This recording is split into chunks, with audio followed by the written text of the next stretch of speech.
Monsoon, वो मौसम जिसमें बादल दिल खोल कर बरसते हैं। गीली मिट्टी की खुशबू भला किसे अच्छी नहीं लगती, पर अगर ये बारिश अपने साथ कुछ ऐसा ले आए जिससे पीछा छुड़ाना नामुमकिन हो जाए तो। ये कहानी 32 साल के समीर की सच्ची घटना पर आधारित है। उस रात वो अपने ऑफिस से घर जा रहा था। उस दिन उसकी एनिवर्सरी थी, पर उसे ऑफिस से निकलने में देरी हो गई थी। घर पर उसकी पत्नी रिशिमा उसका इंतजार कर रही थी, पर उसकी बाइक स्टार्ट ही नहीं हो रही थी। उसने सोचा कि बस आने का टाइम हो गया है, तो क्यों ना वो बस लेकर ही चला जाए। बस स्टैंड तक पहुंचते पहुंचते आसमान में गरज रहे बादल बरसने लगे और देखते ही देखते बहुत ही तेज बारिश होने लगी। समीर अपना सूटकेस अपने सर पर रखकर बस का इंतजार करने लगा।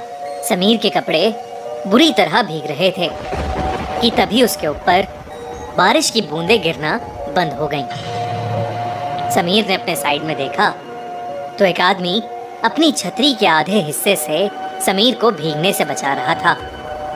समीर को ये देखकर बहुत अच्छा लगा और वो उस आदमी को देखकर मुस्कुराने लगा। उस आदमी ने हाथों में ग्लव्स, आंखों पर एक काला चश्मा और सर पर एक काली हैट पहनी हुई थी। इसीलिए समीर को वो आदमी दिखने में थोड़ा अजीब लग रहा था।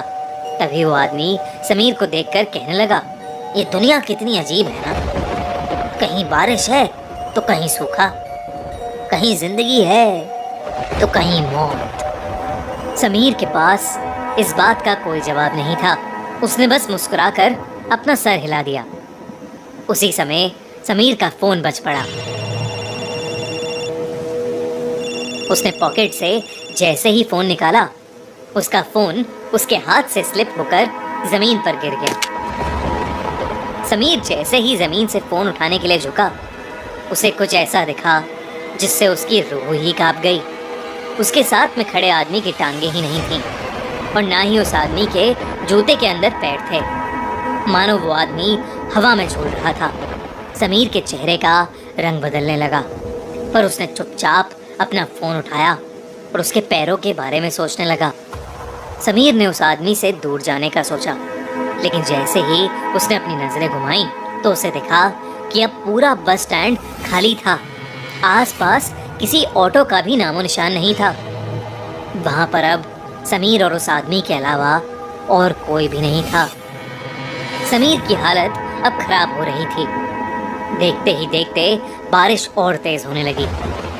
उस तूफान के बीच उस बस स्टैंड पर वही दोनों खड़े थे। समीर को बारिश की वजह से अब कुछ ढंग से दिखाई भी नहीं दे रहा था। उसे कोई बस भी आती हुई दिखाई नहीं दे रही थी। समीर ने अपनी वाइफ रिशिमा को मैसेज किया और उसे अपनी सिचुएशन बताते हुए जल्दी से आने के लिए कहा।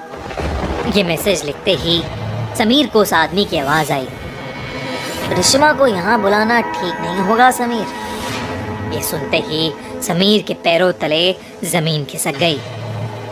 वो उस छतरी के नीचे से निकलकर रोड की दूसरी तरफ भागने लगा।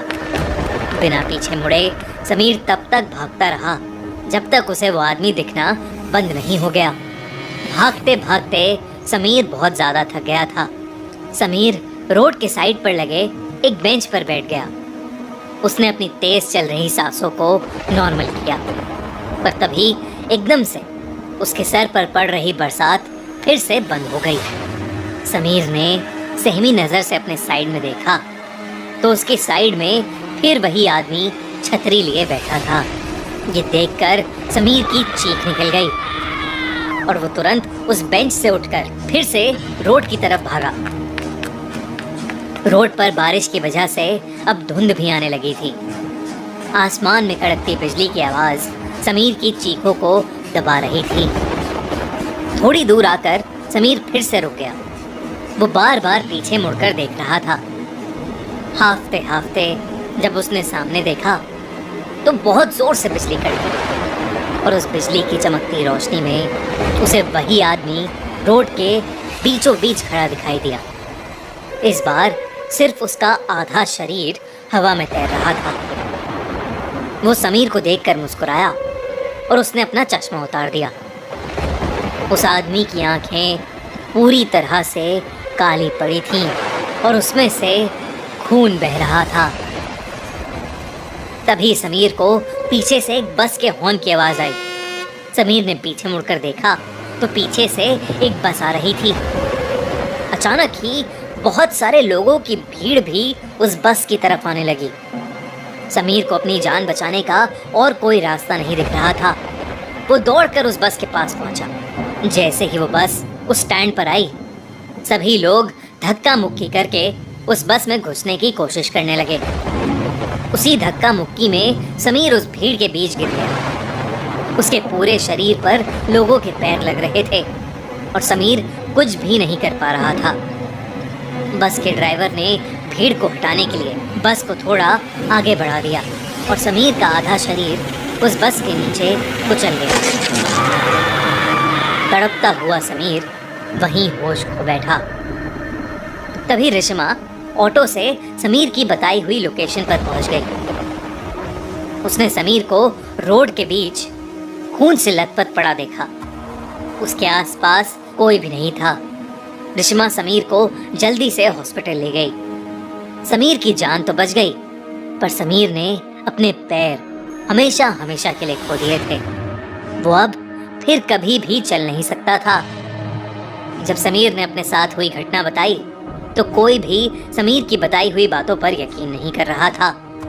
पर जब रिशिमा ने उस बस स्टैंड से जुड़ी न्यूज़ रिपोर्ट्स को देखा तो उसके होश ही उड़ गए। रिशिमा ने देखा कि करीबन 10 साल पहले ऐसे ही एक केस में एक आदमी की मौत हुई थी और तब से लेकर आज तक हर साल मॉनसून के महीने में एक आदमी ऐसे ही हादसे का शिकार होता है।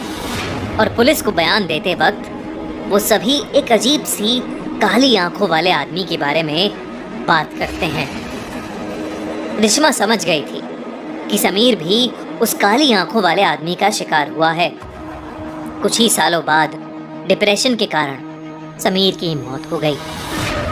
अब रिशिमा हर साल मॉनसून के महीने में उस बस स्टैंड पर जाती है इसी उम्मीद में कि उसकी मुलाकात उस काली आंखों वाले आदमी से हो जाए।